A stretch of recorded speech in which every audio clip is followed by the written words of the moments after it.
Victor Gestin, bonjour. Salut, bonjour. On est au livre sur la place à Nancy. Ton premier roman, donc La Chaleur, est très bien accueilli sur plusieurs listes de prix. Donc on va en parler aujourd'hui puisque c'est un roman qu'on a beaucoup aimé et qu'on a défendu sur Première Pluie. Si tu devais expliquer rapidement au lecteur, tu dirais qu'il raconte quoi ce roman? Il raconte d'abord une nuit où le narrateur, un adolescent, assiste à la mort d'un autre et ne fait rien pour le sauver. Alors il panique et il enterre le corps sur la dune. Et le roman raconte la journée du lendemain où il se réveille avec ça dans la conscience et ça raconte ses déambulations dans le camping, sa culpabilité et aussi la rencontre avec une fille. Ouais.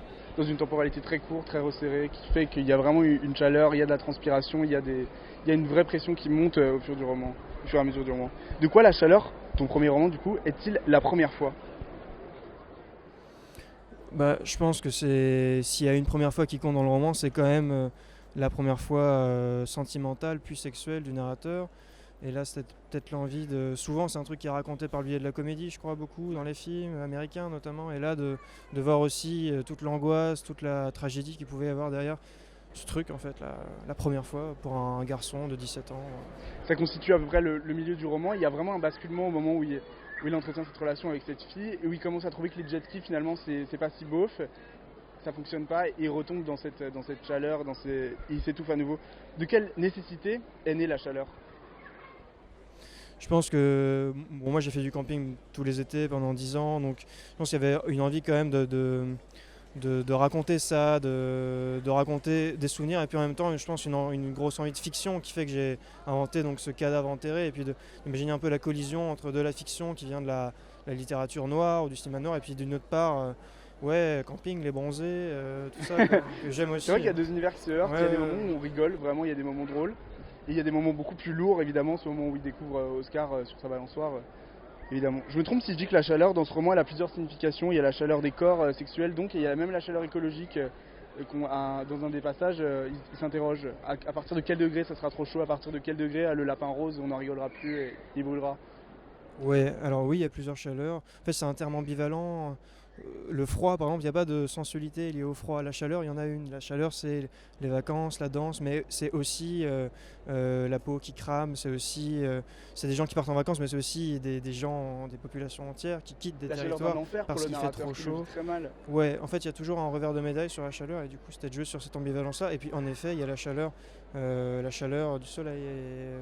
Et cet été, moi, ça m'a frappé évidemment qu'il sorte cet été où en France et ailleurs, il a fait très très chaud et on semble s'en rendre compte de plus en plus juste en éprouvant de la chaleur. En fait, on se rend compte d'un phénomène complètement macro dans son petit appartement en mettant son ventilateur. Et là, je trouve que c'est presque une bonne nouvelle pour la fiction aussi de pouvoir attraper un truc aussi gros, aussi important par le détail. Carrément. Je me demande si des gens vont lire l'hiver et s'ils vont ressentir cette chaleur parce que moi j'ai lu l'été, il faisait très chaud et j'avais l'impression que le roman gagnait sur moi et créait quasiment un état mental en fait. Cette chaleur, Ouais. elle fait une pression. Ouais, moi j'aime bien lire des choses qui se passent dans un climat ou dans un pays lointain de celui où je suis quand je lis. Ouais. Donc la lire en hiver, ouais. Je me disais aussi, peut-être c'est un roman de la fin de l'adolescence. Je me disais que le corps d'Oscar qui l'enterre, c'est peut-être aussi une partie de ses souvenirs, une partie de son enfance, une partie de ce qui ne sera plus. À partir de cette journée-là, qui est comme un déclic en fait. En une journée se joue énormément de choses pour ce narrateur. Ouais, oui, je pense, j'ai pas cherché, je l'ai pas du tout pensé comme Des symbolismes. comme une métaphore. Je pense qu'il faut pas faire ça, mais par contre, je sais qu'on peut mettre plein de choses dedans et qu'en effet, oui, il s'enterre lui-même, oui, ce corps, c'est aussi ce qu'on cache de soi. Voilà, donc, mais ça, j'y réfléchis pas en écrivant. Qu'est-ce qui peut se passer l'été, à ton avis, qui ne peut arriver nulle part ailleurs qu'en été?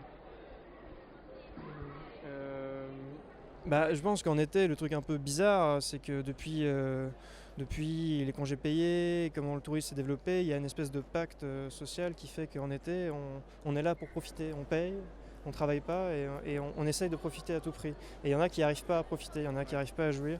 Et voilà, c'est ça que je voulais raconter, c'est qu'est-ce que ça provoque, qu'est-ce que ça provoquait de calamiteux quand on a payé son emplacement de camping, qu'on a mis son maillot de bain, qu'on a fait de la muscu pendant peut-être certains, pendant des mois pour se préparer, qu'on est là tout fin et qu'on n'arrive même pas à coucher avec quelqu'un en fait juste. Il y a des pages qui sont très réussies à ce propos-là, vraiment sur l'été désabusé, l'été triste, l'été comme une obligation à être heureux. Dans ce camping, justement, un endroit où on doit être heureux au camping, personne ne peut être en dépression dans un camping, quoi. Il faut sourire, il y a ce lapin qui oblige au bonheur, des choses assez marquantes. Je me disais aussi qu'il y avait des pages sur notre génération. Il dit des choses sur notre génération, ce roman, il y a des pages magnifiques sur Tinder, notamment, avec ce personnage de Louis. Ouais, bah ça, Tinder et les réseaux sociaux, je pense que c'est vraiment un truc dont il faut s'emparer. Par la littérature aussi, c'est compliqué, mais il y a évidemment un terreau. Moi, je voulais pas porter de discours là-dessus, mais juste l'incorporer au texte et au personnage, vu que c'est la réalité en effet des adolescents aujourd'hui. On se rend compte beaucoup par Tinder.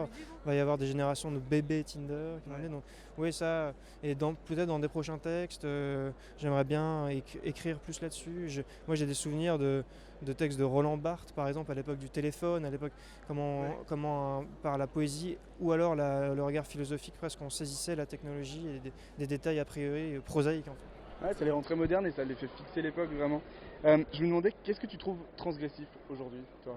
C'est une question, je sais pas, il y a plein de choses, mais en tout cas en fiction, moi je pourrais te dire ça, en fiction, je crois notamment avec la puissance maintenant des séries et des cliffhangers notamment dans l'écriture, il y a un truc de transgressif quand on écrit, je crois, c'est d'aller contre le suspense. Voilà ce que moi D'accord. c'est pas le suspense qui me tient quand je lis. C'est pas le suspense qui me tient quand je C'est vrai que regarde finalement un Oscar film ou il une meurt dès le série. début du roman. Ouais, la clé, on sait à peu près Ouais. que c'est un peu baisé, quoi. Et donc, il y a un truc, je pense, à ne pas vouloir tout expliquer, à ne pas vouloir tout boucler. Je pense là, il y a un truc peut-être un peu transgressif. En tout cas, moi, c'est ça que j'aime bien faire. Bah, parfait, ça me va. Pour terminer, on a une dernière question, c'est le nom de notre média. Qu'est-ce que ça signifie pour toi, la première pluie, Victor Gessin? Moi, j'aime pas la chaleur, je préfère l'hiver. Et donc, la première pluie, c'est plutôt synonyme de joie, puisque ça veut dire que l'automne arrive, que l'hiver arrive et que je vais pouvoir remettre mon gros manteau. Je suis content. Ouais, c'est un joli mot, c'est deux jolis mots. Voilà. Eh ben, parfait, bah, merci.